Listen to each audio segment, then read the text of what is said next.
From the campus of Yale University, this is Business Talk with Jim Campbell, nationally syndicated across the country on the Biz Talk radio network and coming to you from our flagship stations, Yale Radio WYBC and 1490 AM WGCH Greenwich. All talk and all business, 60 minutes of radio with leading figures from the world of business along with the business of politics and sports. And while politicians wallow in dysfunction and gridlock, a call for solutions to America's greatest economic challenges. That's today on Business Talk with Jim Campbell. James Stone is the founder and chief executive officer of Plymouth Rock Insurance Companies. He was chairman of the Commodities Futures Trading Commission under President Carter, commissioner of insurance for the Commonwealth of Massachusetts under Governor Dukakis, and he's got a bold new book out called 5 Easy Theses, Common Sense Solutions to America's Economic Challenges. Welcome, Jim. How are you this morning? I'm good. Glad to be with you. Hope you're well, too. Let me put this in perspective. Plymouth Rock's a billion-dollar company, 1,400 employees, and for 30 years you had a 17% rate of return, which is like a home run level, so congratulations there. Well, thanks. It's been a great experience. Okay, now you've got tackling some big issues which you call easy, but the country seems to have a lot of trouble taking the steps to do this. We've got candidates like Donald Trump who are going to add $10 trillion to the deficit over 10 years. At the same time, they're going to eliminate the deficit over 8 years. So presenting realistic solutions not always happening. You think America can make tough decisions and sacrifice anymore? Well, the reason I use the word easy is it is a little eye-grabbing. And the idea is that these are solutions that have easy, logical answers. Intelligent people sitting in a room of both parties should be able to get to the answers to these big issues, but our political system may not have a path to get there. So I don't mean they're easy politically, and I'm not particularly predicting they're going to get solved in 2016. Now, you were the head of CFTC. That was obviously the home of the financial weapons of mass destruction in the recent 2008 crash. Brooksley Born, in fact, tried to warn against them. What's your feeling on the regulation of derivatives? Should it be in the CFTC? And you might have been on top of that, right? Well, I was there 25 years before the crisis developed. So I was there at the beginning of the derivatives movement. And I tried to warn way back then that these things were going to be very, very frightening instruments because of the very high leverage. So, I wasn't there for the crisis. I didn't get to participate at all in that.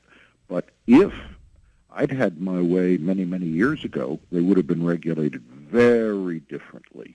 The essence is leverage. If there were any lessons at all from the Great Depression that everybody got, it was that there was too much leverage back in the 1920s and not enough disclosure. And they fixed that. And now we've taken it away. And in fact, you weren't even able to convince Paul Volcker back there, so you're kind of a hero for looking ahead. One more sacrifice question. I thought President Obama had the chance to do a Nixon in China with entitlements. The Simpson-Bowles Commission was set up, and then he walked away from it. Let me just say before I touch that Paul Volcker actually is a very good spokesman nowadays. Oh, and he's my favorite. Doing the responsible thing. He's been just great on these issues. Favorite Fed chairman. So as for the entitlement issues in Simpson-Bowles, Simpson-Bowles was a pretty sensible approach to what needs to be done, and it didn't go anywhere because of the terrible partisan atmosphere now, where an issue gets demagogued instead of really carefully looked at. We can fix the Social Security problem. Social Security is actually, in some sense, conceptually the simplest of all the issues that I deal with, because people were living into their 60s when their eligibility age was established.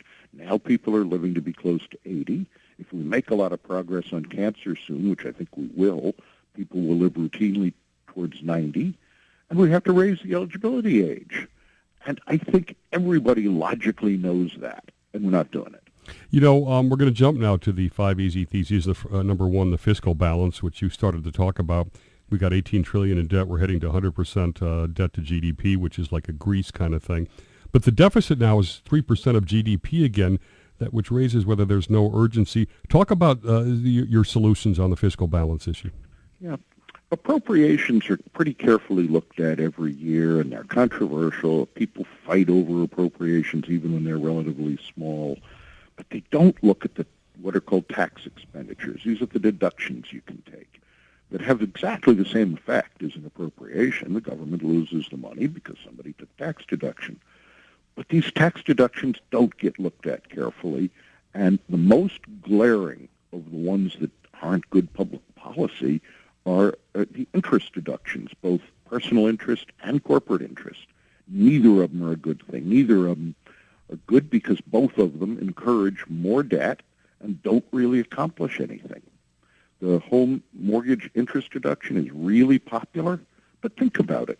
The bottom third of the population, the people who need help most, get nothing from it because they're renters. The next third get nothing from it because they don't itemize deductions. So it's only a benefit to the top third of the population, and even there, the bigger your home, the more your benefit. That doesn't make sense, and it's just not worth the tens of billions of dollars that it cost. And the corporate interest deduction is worse, just financing takeovers and corporate use of more debt and less equity. So this would have good economic benefits to getting away from the debt incentive. Are you worried about what that would do to housing values? Well, it is probably true that the only impact that the home interest deduction has, because it doesn't seem to raise at all the percentage of people who are homeowners. That's always somewhere in the mid to high 60s. It has been for years and years and years. And when Great Britain got rid of the home interest deduction, it didn't change there. It's not probably having an effect on how many people own homes. It probably does have an effect in raising the price of homes somewhat. So maybe the price of homes would come down a little bit, and that's not so good for people selling, and it's good for people buying. But there's no magic right answer to it. I'd be perfectly happy to see it adjust to a better market level. Let's go to number 2 now. It's a big issue with me because I think it's tearing at the fabric of the country. That's income inequality. What would you do there? Yeah, well, income inequality has been rising just enormously in the United States. We used to be able to boast very proudly, and I was one of those people who did boast about it, that we were one of the fairest countries in the world in terms of income and wealth distribution. It's just not true anymore. People talk about angry voters this year, and they're right. The median income in the United States has not increased since about 1974. And, people feel that even if they don't know it, and they have some reason to be angry. There's been a huge amount of wealth created since 1974, but it's all gone to the top. And so the median income hasn't moved at all, and we have a less and less equal society, and it does tear. It tears at social coherence. It tears at democracy. It makes people want to reach out for extreme candidates. It has all kinds of bad effects. Tell us what you do. Yeah, and I think we can fix it, but the first thing we need to realize is that the unpopularity today of the state taxes is just illogical. The state taxes are probably the fairest tax we have, and the most powerful weapon we have if we don't want to create hereditary aristocracies. So I'm unabashedly, unashamedly, strongly in favor of a good estate tax at a pretty high level for big numbers. It's okay to have an exemption. We have a $10.8 million exemption for a married couple passing on wealth. I don't object to exemptions at the bottom, but to allow hundreds of millions, billions to be passed on to the next generation without any substantial tax makes no sense. To do that, we need to have a strictly enforced tax with fairly high rates, but also we need to reform trusts, because trusts are the usual way to escape it. What about, are you in favor of a VAT? Well, a VAT I could argue either side of. If it helped us simplify our tax code, it would be okay, but a VAT is not progressive, so you'd have to build into it a second element that was progressive in some way. I don't like the fact that it can be sneakily raised. Started in Britain at 3%, it's now at 18%. Yeah, but I think that I'm not a strong advocate of the VAT, but I think you could live with any system if it is reasonably progressive and reasonably simple. Now, our system is no longer reasonably simple, so I am in favor of substantial tax reform and open to lots of ideas there. Income inequality, a big issue. You're listening to Business Talk with Jim Campbell of the Biz Talk Radio Network, 350 stations around the country. You can go to biztalkradio.com, find the station closest to you, listen over the Internet, access our archive of podcasts. And coming next, we'll have solutions for 3 more great challenges.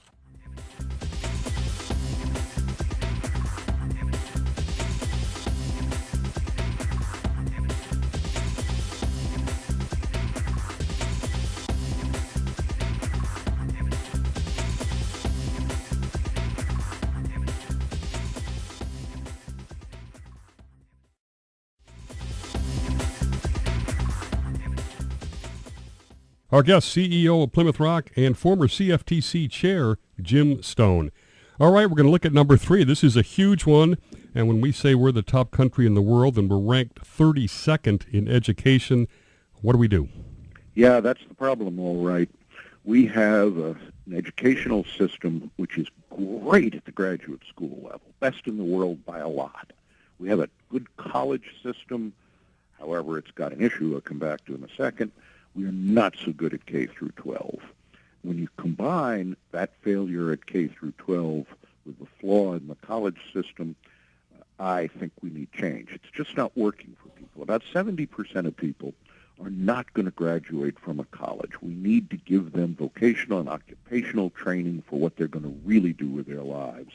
And those who do go on to college, what I was alluding to a minute ago, get saddled with much too much debt. So the system is working really well for people who are brilliant or wealthy or both, and it's not working very well anymore for others. And we can fix that. There are things we can do in the K through 12 system, a number of them, that would make the system much better. People know what best practices are, but we don't enforce them in the schools. But what I'd like to see is a more extreme step. I would like to see a national universal service program after high school. Great idea. Where everybody goes for a year or two and you do either social service or military service or rebuild our infrastructure. And you learn a vocation if that's where you're headed, or you get credit towards paying for college if that's where you're headed. We would be much better off that way. All right, we're going to move on to the big one, and you have a radical solution there. It's gone from 10% to 18% of GDP. Obviously, I'm talking about health care. The problem in health care is not that our system is terrible. It's probably about average for the well-developed countries. But, as you said, we spend 18% rather than 10% of GNP, which everybody else spends. That difference is over $1 trillion a year. It's well over $1 trillion a year. And what do we get for it? We don't get better life expectancy. We don't get better infant mortality. We don't get longer, healthier lifespan. We don't have less obesity. We don't have less morbidity. So we are overspending by more than $1 trillion a year. And to fix that, we need to do something about the specific areas of overspending. One of the most obvious is marketing and administration. Nobody else has the paperwork and the sales costs that we have. Another one is diagnostic testing is way in excess, a lot of it driven by defensive medicine, our tort system. We're probably the only country that seems to push up pharmaceutical prices instead of down as a government policy. And end-of-life care is the trickiest of them, but it threatens to be the most expensive. Now, so we need to do something about all of those. To me, and the radical call is you suggest we do a single-payer system. Well, yes, but I do want to clarify that by single payer, I don't mean that the government should be providing all the health care. What I mean is the government should have one system for making sure that everyone is covered and one system of paperwork. You know, Social Security and Medicare run at 1 or 2% a year in expenses, and our healthcare system runs at close to 20%. Yeah, that was amazing, those stats. Yeah, and so that's just pure waste. And we can get rid of it, and it doesn't mean that everything is run by or operated by the government. Interesting. Number 5, financial sector reform. By the way, should we break up the big banks? Well, I don't think we need exactly to break them up, because what I would propose is a downsizing which will have the same effect. So I can give you either a yes or a no. I think the big banks shouldn't be so big and shouldn't exist at this level, but we don't need to pass a law breaking them up. What we need to do is to charge them reserves when they take risks, and we don't do that. We've let them set up. The 10 largest banks today have $200 trillion in open derivative positions. That's 3 times the GNP of the world. And we let them do that with virtually no reserves at all, because they say, oh, they're all netted out. There isn't any risk. Yeah. Some would go up, others would go down. It's just plain wrong. That comes out of models they build for themselves. And the models can never predict crises. That's the nature of models. They never predict the thing that hasn't happened yet. And so when the thing does happen, like the 2008 crash, then they're caught. So if they had to keep proper reserves for those things, the banks would be much smaller. And there's a number of other things we could do to encourage them to be smaller financially. Are we shooting ourselves in the foot competitively versus then Europe or Asia or China, where if they keep their big banks? I believe that finance as a sector is meant to be a lubricant in the system. When I was young, it took 4, 5, 6, 7% of corporate profits every year.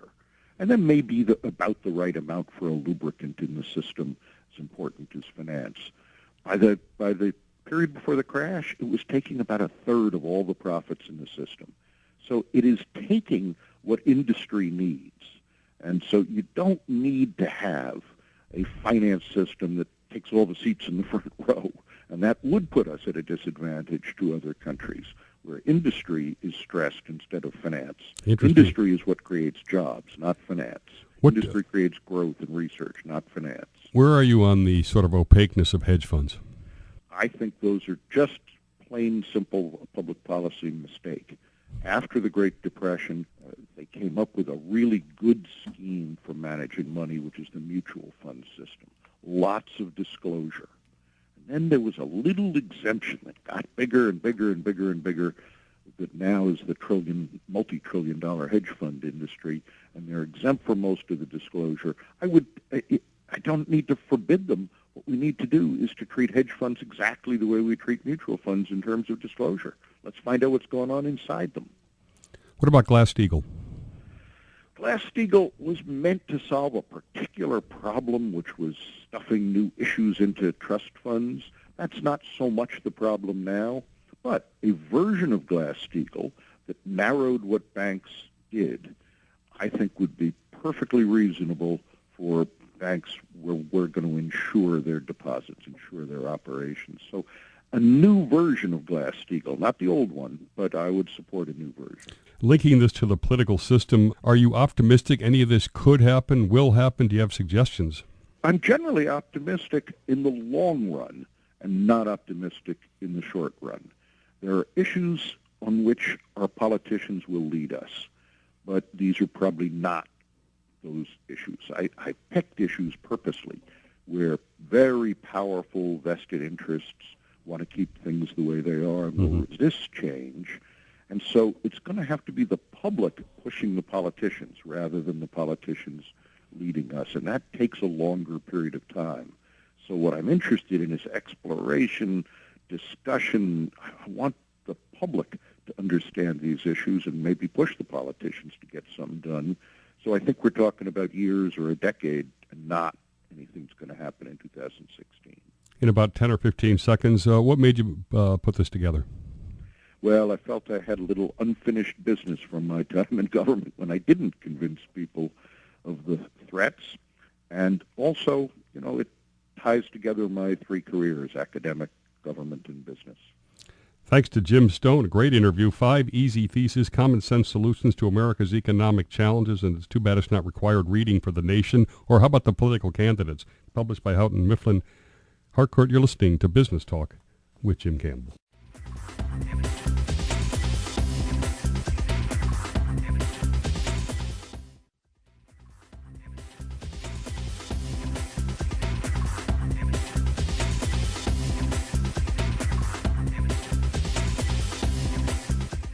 Is crony capitalism destroying America? Has the Fed fundamentally corrupted capitalism? A brilliant expose, methodically researched, standing conventional wisdom on its head. Has Reagan's Morning in America become Sundown in America? With the former Reagan budget director today on Business Talk with Jim Campbell. David Stockman, elected as a Michigan congressman back in 1976, joined the Reagan White House in 1981, where he served as the first budget director. He was one of the key architects of the Reagan Revolution plan to reduce taxes, cut spending, and shrink the role of government. Joined Salomon Brothers in 1985 and later became one of the early partners of the Blackstone Group. Went on to found his own private equity firm. He's also the author of The Triumph of Politics, Why the Reagan Revolution Failed. His new book, The Great Deformation, The Corruption of Capitalism in America. Welcome, David. How are you today? I'm very happy to be with you. Good. It's our honor. I compare this book, by the way, to one of the best I've ever read. As a 12-year-old, my grandmother gave me a book called The Best and the Brightest by David Halberstam.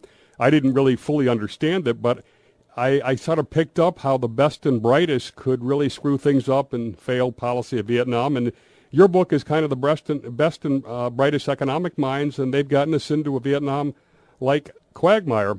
But before we go with that butt kissing, I want to just start off. You kind of condemn the rise of deficit financing, supply-side economics, and you were the architect of those policies in part in the Reagan administration. You talk about the short-term trading mentality of Wall Street, yet you went to Salomon Brothers. You call LBO shops self-dealing, pump-and-dump asset strippers, yet you worked for Blackstone. And so I'm just wondering, is this a little bit do as I say, not as I did? No, I think it's a issue of what did you learn over a 40-year career, 20 in government, 20 on Wall Street. And I think what I've concluded is that policy has been drifting in the wrong direction, slowly, incrementally over time.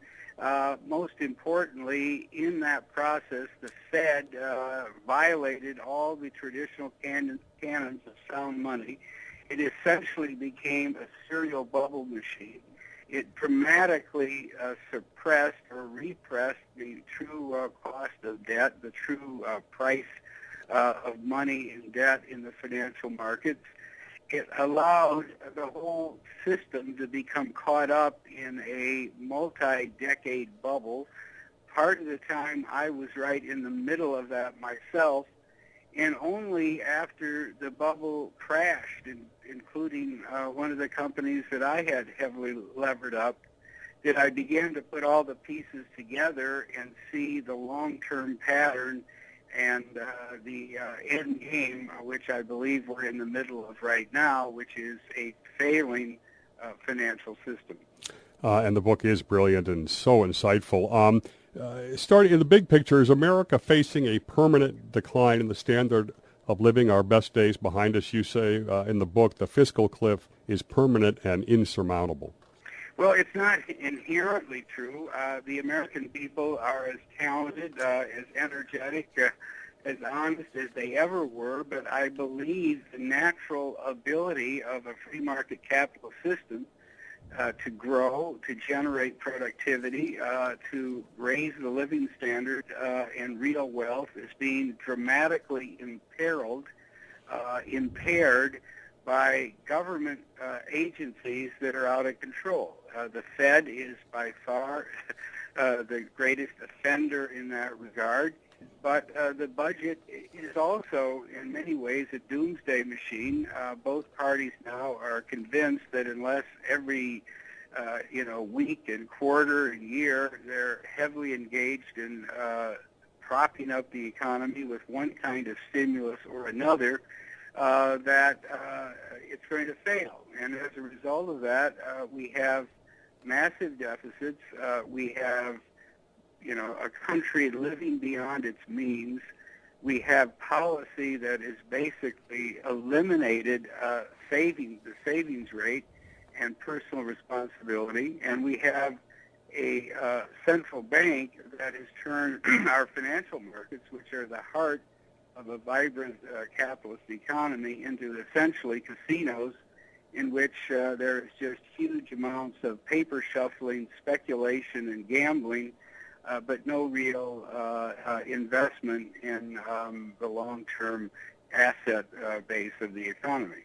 In the law of unintended consequences, did the Reagan administration end up making deficits acceptable to the point that we could have Vice President Cheney, a conservative, saying deficits don't matter? Yes, that's exactly the point. We started down the path to balancing the budget. I mean, that's really what Reagan ran on in 1980. Big government's out of control. The Democrats and, frankly, the Ford administration, which he ran against in 76, as you remember in the primary, had made deficits a chronic, permanent condition. And the view was that a firm monetary policy would quash inflation, and that's why he did support what Volcker did. That tax reductions would free up the dynamism of the capitalist economy that had been undermined badly by the great double-digit inflation of the 70s, and that by the middle of the decade we would get our fiscal house in order and balance the budget as well. So that was the plan. That was the goal. That's where we're heading. We ended up 180 degrees in the opposite direction, not intentionally, but as a result of the failure of policy, the failure to make adjustments, mid-course adjustments, and the political realities of the Congress and particularly the Republican Party. So the defense, as you know, became massively bigger than intended. The tax cuts only got passed after a bidding war, so the tax reduction was far beyond what the supply side cut was intended to be initially. It had all kinds of what I called Christmas tree ornaments and special interest gimmicks and loopholes and so forth for everyone from, savings and loans to oil drillers. And then the spending cuts turned out to be too few and far between. We simply didn't make a dent in the size of the welfare state. So after 3 or 4 years, what was to be a balanced budget turned out to be a 5% of GDP deficit, which was horrendous in those times, scary to everyone. And that's when the political deadlock developed, where the economy recovered after the Volcker, after Volcker quashed inflation. Republicans then were unwilling to complete the task of fixing the fiscal accounts. The economy prospered for a while, and they concluded from that that deficits don't matter, and it became the ironic legacy of Ronald Reagan, who spent an adult career, excoriating deficit spending. So one of the reasons we're in a bad place 30 years later is that so many of the fundamental principles that conservatives once stood for were turned upside down by Republicans in power. After all, Greenspan was a hardcore Republican, and he turned the Fed into a bubble machine. Bernanke is one of the most dangerous Keynesian money printers ever to sit at the head chair of a central bank, and he was appointed by a Republican administration, Bush and the Bush White House, and they knew exactly who he was because you could read it in his writing. He said he's going to drop money from a helicopter if provoked sufficiently. So those are some of the themes that come through in my book. Okay, we're down to about a minute and a half in this segment, so it's going to be tough for you to get through this, but you make a case that we were never close to Depression II in the financial crash of 08. What's the BlackBerry Panic of 08? BlackBerry Panic is really the process by which Paulson and Bernanke, in response to the Lehman bankruptcy, in a matter of a few days, panicked the entire Beltway into believing that we were on the cusp of a drastic meltdown of the entire economy, a relapse to something as bad or worse than the Great Depression.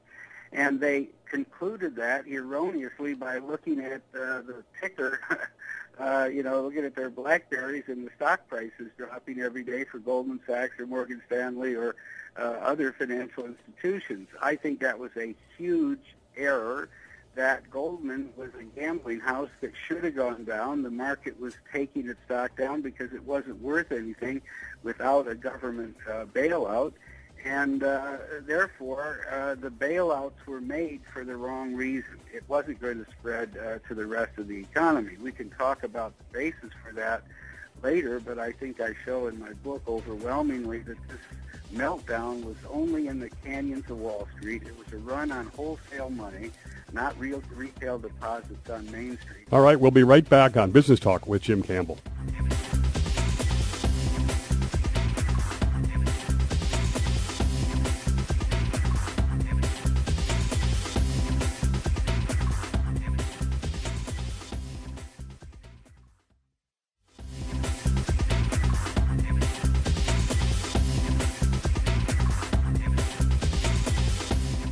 Do we need a revolution against the establishment ruling class in Washington? We'll ask a leading member of the establishment who's now calling for breaking the grip of the ruling class. That's today on Business Talk with Jim Campbell. Lawrence Lindsay was assistant to the president, director of the National Economic Council under President George W. Bush. He served as governor of the Federal Reserve System, special assistant to the president for domestic economic policy under the first President Bush, and he was a senior staff economist for tax policy to the CEA under President Reagan, currently president of the Lindsay Group. He's got a new book out. It's Conspiracies of the Ruling Class, How to Break Their Grip Forever. Welcome, Larry. How are you? It's great to be here this morning. Thanks for having me. So when I first read this, I said, this is like FDR. Are you a traitor to your class? well, I have to admit that, with that kind of resume, I can't deny that I'm probably part of the ruling class. But actually, I think what's important here is we have to have people in government. Someone has to, run the show. There's a difference, though, between people who administer and people who govern and those who actually rule. And the key is that they think they know how to run our lives better than we do. And that's where you become a ruler, because then you become, quite bossy about things. And, there's a lot in the book about what I call it the progressive superiority complex. These people actually think that they are better morally and intellectually than the rest of us. And that's the first problem. The second problem is they give themselves power, and they do a pretty lousy job with the power they've given them. And, a combination of arrogance and incompetence is something that, the public shouldn't stand for. I've been calling this the failure of the political class, the folks that we elect and then don't end up doing much. How do you define the ruling class? Well, again, I think it's a matter of attitude. There's three things that are key. First, they have to think that the rest of us can't run our own lives. Secondly, that only government can therefore run our lives for us. And third, that they think they're the natural people to be in charge of government. Put those three things together, and there's no difference really between that attitude and the attitude of the Bourbons or the Pharaohs or whatever. They really think they belong there, and that we need them. And there's a real difference. The country was set up to have the government serve the people, not vice versa. And that's what's different about America, and these people are forgetting it. What's interesting to me is because I'm kind of in favor of a populist revolution, the way that things are, and we'll talk later how you define that. But right now it appears to have begat Trump and Sanders, and those don't strike me as the right guys. I think there was a lot of protest. I think, Ted Cruz is certainly running an anti-establishment campaign as well. The public is fed up, and I think what's great about what's happening this year is that we have huge turnout in both parties, and people coming out and protesting and saying enough is enough. And that's a sign that maybe we know how to fix the system, which is the good old-fashioned way, which is, voting these folks out of office who have done a bad job. Well, I agree with you, just as long as it isn't Trump that ends up getting elected. Sort of do as I say, not as I do. You were in Bush 43, 41, Reagan. You're now saying that either side sort of has this arrogance and ruling class issues? Well, it depends on the person. And let me be fair. There are people in government in both parties who have the right attitude, who believe in administering as opposed to ruling. But I think what we've seen, particularly, to be blunt, in the last 8 years, it is an attitude that the bureaucracy knows best. They've run roughshod over the law. They've run roughshod over the Constitution. And, when you ignore facts, when you ignore what the law says, then you're really pushing the envelope pretty far.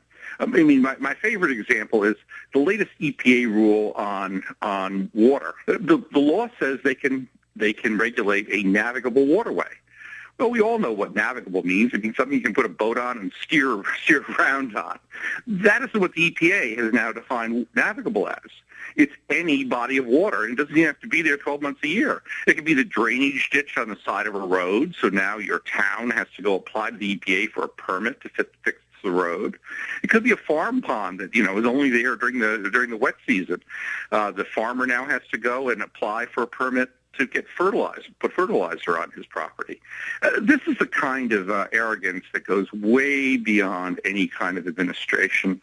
It has nothing to do with the law. In fact, it ignores the law. It ignores the plain words of English, and it's simply a power grab. All right, we address some of these challenges you raise, and one point that's kind of interesting, because I think income inequality is a growing issue, but how to deal with it is a very tough one. But you make the case that it actually increased under Obama versus George W. Bush, and also that under the Clinton administration. Right. And I just go to the numbers. The Census Bureau has 3 measures of inequality that they put out every year. And inequality has been consistently getting worse. On the other hand, it rose much faster under all 3 measures under Obama than it did under Bush. It went up much faster under Bill Clinton than it did under Ronald Reagan, although Obama and Clinton were the ones who yelled about it the most. Yeah, so I don't think these guys are connected with reality. They talk about an issue, they spend lots and lots of money on the issue, but they fail. And if you're going to solve a problem and you're going to spend money on it, at least make sure it works. And I think that that's the key here. On infrastructure, I was amazed at the point that the cost to the government to work on the San Francisco highway, for instance, is twice what it would cost to work on an individual's driveway on a per square footage cost basis. Yeah, it really is quite amazing. What you and I have to spend on our driveways, we have to bring the tar out. We have to bring out the roller and everything else, and we do it on a small basis. And yet the cost of us building and repairing our driveways is much smaller. The federal government, and just in the last highway bill, is spending 2/3 more per square foot on highways than we do on our driveways. There's no economy of scale here at all, and one would think that it would be. And the problem is federal contracting rules. We don't necessarily go to the lowest bidder. We have to fill out tons and tons of forms to show we comply with all these rules that have nothing to do with getting a highway built. And, we have got such great infrastructure, but we spend as much as a share of our GDP on infrastructure as Europe does, which has much better highways. And the problem is that we have basically a fairly corrupt federal contracting system. You've been listening to Business Talk with Jim Campbell. Thanks again to Larry Lindsay for joining us for the full hour. Thanks to our national audience for listening, and we'll see everybody next Sunday on Business Talk with Jim Campbell.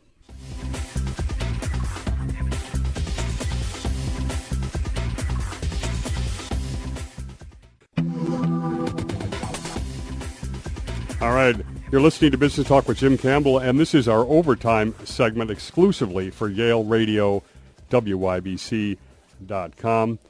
David Stockman, elected as a Michigan congressman back in 1976, joined the Reagan White House in 1981, where he served as the first budget director. He was one of the key architects of the Reagan Revolution plan to reduce taxes, cut spending, and shrink the role of government. Joined Salomon Brothers in 1985 and later became one of the early partners of the Blackstone Group. Went on to found his own private equity firm. He's also the author of The Triumph of Politics, Why the Reagan Revolution Failed. His new book, The Great Deformation, The Corruption of Capitalism in America. Welcome, David. How are you today? I'm very happy to be with you. And I'm going to start off with some of the drivers of problems, the big drivers. The first off, David, should the Fed have a bifurcated mission on the employment side and the inflation side? No, I think the so-called Humphrey Hawkins mandates are a huge mistake.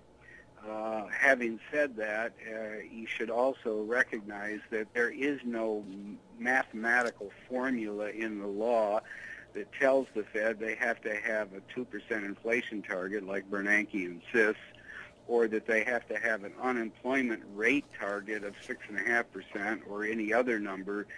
They could basically run a sound, honest monetary policy and argue that a healthy financial system where interest rates reflect real supply and demand, where price discovery is allowed to work in the financial market regardless of whether stocks are up or down or interest rates are high or low, that over time that's going to promote the most healthy expansion of a capitalist economy. They could take that position, but they don't because, as I say in the book, the Fed today is run by monetary mandarins who believe they have a mandate to, run the whole U.S. economy through the tools of interest rate management, yield curve manipulation, puts and bailouts of one type or another in the ongoing flow of the financial market. And as a result of that, the two mandates are particularly pernicious because they allow them to target things which are entirely arbitrary. What is the inflation rate? First of all, there's huge debates about whether the CPI even measures inflation adequately because of hedonic adjustments and all the rest. Second, there are 4 or 5 other measures, including, eliminating anything you don't like food and energy. So I think that's a huge problem to target anything, and it's just an excuse for the Fed to manage and, rig the entire financial system. And the same thing with unemployment. I mean, if we were measuring unemployment with the same labor force participation rate today that we had in the year 2000, the unemployment rate would be 13%. So it is a invitation to massive intervention in the financial system, manipulation of markets and prices, quashing of the real, price discovery mechanism of free markets in the financial system, and it is the evil which is at the heart of the bubble finance policies that have been embraced by the Fed. That's how Greenspan got there. That's how Bernanke justifies it. Listen to the daily speeches by one Fed member or another who comes to the microphone. It's all about we're flooding the market, we're buying $85 billion a month because our targets for inflation and unemployment are not being met, but we're on the way there. Now, this is central monetary planning. It's turning the Fed into a monetary Politburo, an unelected economic dictatorship. It is really a very dangerous thing. It is now fueling, obviously, evident all over the place, new bubbles that sooner or later will crash, and then we'll have another huge economic dislocation. Okay, which leads to some of the radical solutions you have on the monetary side. And you talk about things like a mobilized discount rate, no FOMC, gold standard, and abolishing deposit insurance. Sort of give us your flavor for what you would do there. Okay, the heart of it is going back actually to the original framework and mission of the Fed as written in 1914 by Carter Glass, who was famous for the Glass-Steagall legislation that was unfortunately repealed. But long before that, he was chairman of the House Banking Committee and really was the author of the Federal Reserve. And the kind of Federal Reserve they had in mind in 1913 when it was adopted was a banker's bank. And by that, I mean it was to operate a discount window for the member commercial banks, of which there were 6,000 or 8,000 at the time, that would bring good commercial collateral, and by that I mean loans to businesses who actually were generating inventory or who had made sales and were holding receivables from customers, to bring that kind of commercial paper to the Fed window, have it examined for its quality and strength, and if it then found it to be meet its collateral standards, the banker's bank would make loans against that collateral so that a bank could meet, demand from depositors or other cash requirements without having to call in loans and thereby disrupt commerce. There was to be no involvement in the government bond market whatsoever. The original Fed mandate prohibited the Fed from actually buying Treasury bills or bonds. There was no such thing as targeting unemployment or inflation or the GDP or housing or anything else. It was entirely a passive accommodation of the cash needs of the banking system as industry and commerce ebbed and flowed. Now that is the opposite of what we have today. We now have, as I said, a monetary central planning system that runs and rigs everything. And if we went back to the original notion, then Bernanke wouldn't be the master of the universe. He would be a green eye shade who would spend his days examining collateral, from a bank in Georgia to see whether or not it should be loaned against if that bank needed cash. It would allow a free enterprise economy to breathe and to move, at its own potential and its own rhythm.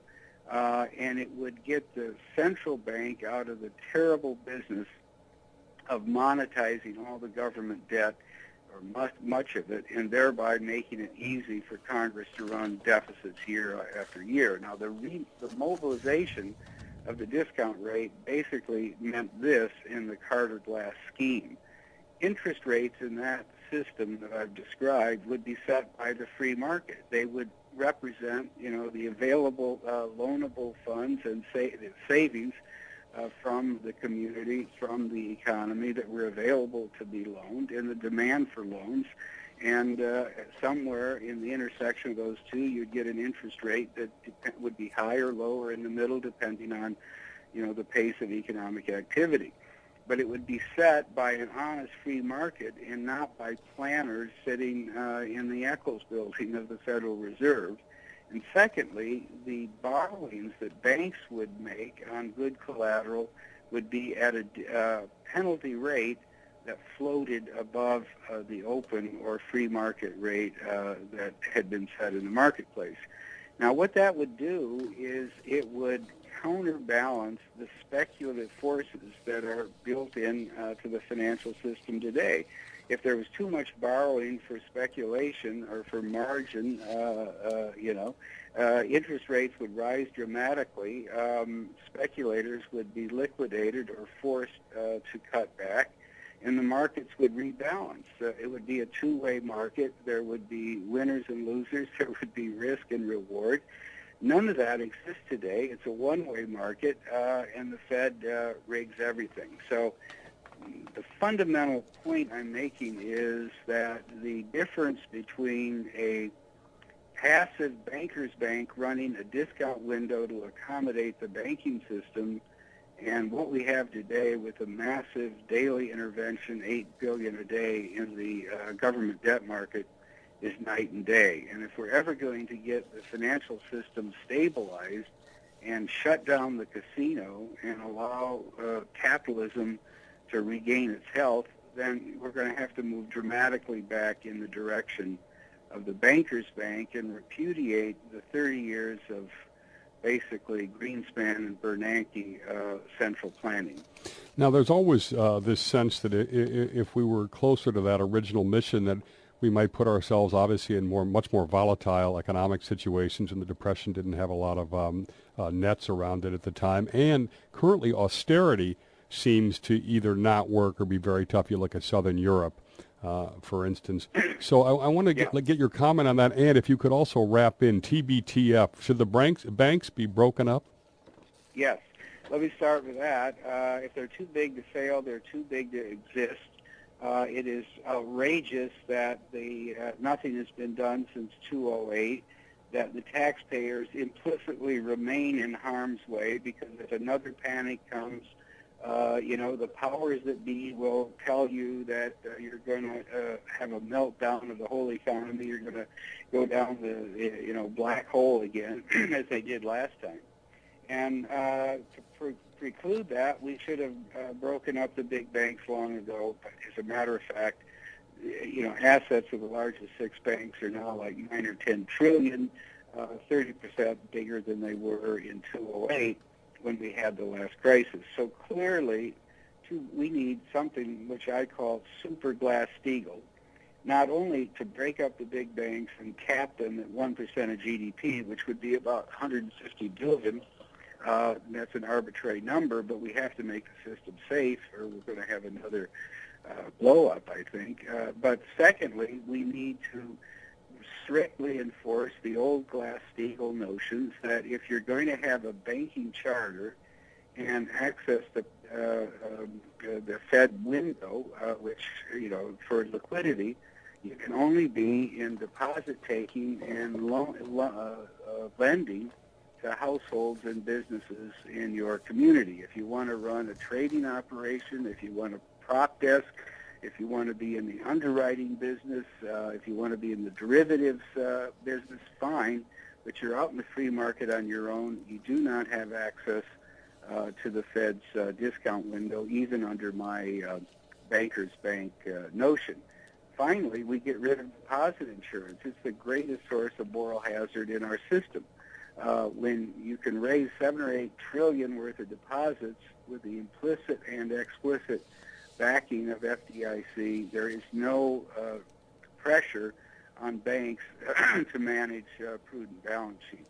And therefore, if you want to really make the banking system safe, you have to basically dismantle and repeal deposit insurance. Well, someone will say, yeah, but what about people who just don't have the capability or the interest to review a bank to see whether they think it's financially sound before they make a deposit? Well, my concession on that is you could run a small, government-run postal banking system for people who were risk-averse and didn't want to go through the bother of understanding the safety and soundness of their bank, and it would be government-backed.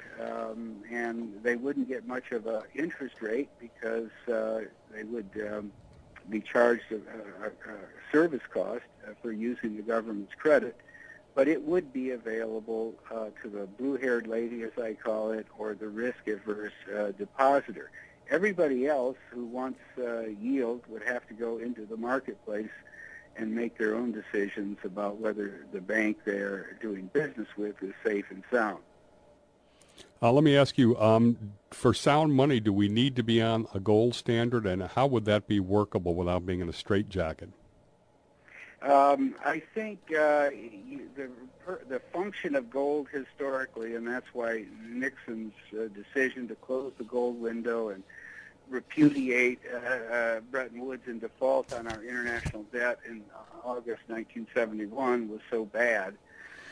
Gold ultimately anchored the capacity of the system to expand credit at a unsustainable pace. And if you needed any proof that that was an important function, just look at the history of the world since 1970. There's been massive expansion of credit, massive unsustainable bubble finance created, not only in the United States, but in most of the major economies of the world. So I think you have to do it in 2 steps. One, you have to go back to a banker's bank, get the Fed out of rigging the system, out of the market daily, shut down the open market committee. If you got the Fed back into the discount window role, then it would be possible, I think, to re-anchor the financial system with some kind of hard asset over a period of time. I don't think you can do it from a cold start. You can't do it overnight. With the Fed that we have today, you would have massive upheaval. You have to unwind what we're doing and eventually get back to a sound, anchored, and stable financial system. Interestingly, we have two conservatives, Nixon, who destroyed the dollar, and Reagan, who made deficits acceptable. Yeah, kind of exactly. ironic, isn't That's it? the irony of the last 40 years. All right, let me ask you this now. You talk about abolishing entitlements, Social Security. What are you going to do to protect or maintain a safety net? I'm strongly in the book, I say the number one function of government today is to fund and manage an adequate safety net for people who have a valid claim on their fellow citizens for support. But to get there, you need a means test that is strictly enforced in terms of both assets and available earned income from the marketplace or from other sources. And that's my beef with Social Security. There is no means test. Everybody gets it. It's a universal transfer. Even millions of affluent retirees are getting upwards of $30,000 a year who never paid in that much, since nobody fully pays on a present value basis what they get from Social Security and Medicare. And we can't afford to continue to fund a universal entitlement to millions of people who don't have a fair claim on their fellow citizens and can't prove a financial need. And the big mistake made in the 1930s, which Roosevelt made deliberately and as a political matter, was to make Social Security and then eventually with Johnson Medicare a universal entitlement, because he thought that would secure it politically, since everybody would weigh in on the side of keeping the benefits in place or rising or becoming more generous over time. He was right about that, but he was wrong about the long-term fiscal consequence. You can't fund a system that keeps raising the real value of benefits, which is what this system is doing under the formulas that are built into it, that is universally available, unless you can keep drafting more workers into the economy. And right now, that's not happening. The baby boom is over. It's about ready to retire. The labor force is barely growing for one reason or another. And we're getting to a circumstance in a few years where the math is going to be overwhelmingly impossible to cope with unless we wake up and end the universal entitlement. I see no likelihood they're going to do that. And so, again, it's just another one of the fiscal time bombs down the road. It's interesting. Obama wants to be a transformational president, and you read your stuff, it makes him look like he's doing Trivial Pursuit. We're down to the last couple of minutes. I'll switch to the corporate side a little bit. You talk about them running up $13 trillion of debt in this period, but really adding no value through financial engineering other than strip mining corporate cash. Maybe quickly dissect Romney's deals as sort of emblematic of the period. Yeah, well, the point I make in the book is that Bain Capital was offered in the last campaign as an example of capitalism productively and creatively at work. I say no. If you look at Romney's period there from 1984 to 1999, that basically tracks the first great Greenspan bubble. We've talked about it. The stock market levitated fivefold during that period. And what really happened with Bain Capital was they rode the bubble and then put leverage on top of a rising stock market. The stock market was going up at 17% a year, compounded for something like 13 years. And if you go through the analysis, which I did in the book, they had something like 77 deals during that period. 10 of them accounted for almost all of the profit. The other 67 were so-so, or there were many actual bankruptcies. And of the 10 that accounted for all the profits, there's just a few cases where they hit overwhelming home runs due to, good timing of buying and selling into the stock market in massive leverage, or inside deals, like much of the profit was made in buying the Yellow Pages in Italy, which was completely, kind of crony capitalist maneuver. They were there 2 years and they made like $300 million for essentially doing nothing except facilitating certain maneuvers financially that the government of Italy was undertaking in order to qualify for the new common currency.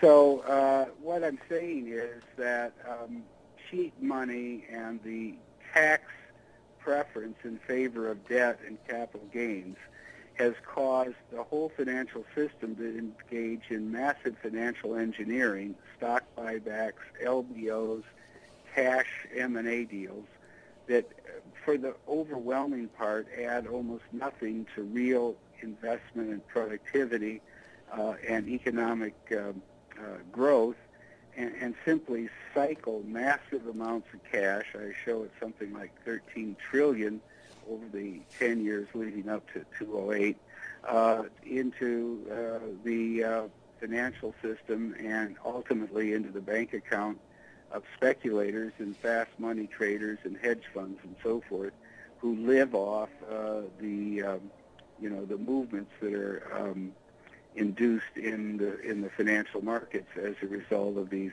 huge and constant financial engineering ploys. Well, we're going to have to leave it there. A fascinating hour. Again, the book, The Great Deformation, The Corruption of Capitalism in America, really a must-read. Thanks to David Stockman, and thanks for staying on to do overtime. This has been Business Talk with Jim Campbell, nationally syndicated on the Business Talk Radio Network, and we will see you next Sunday.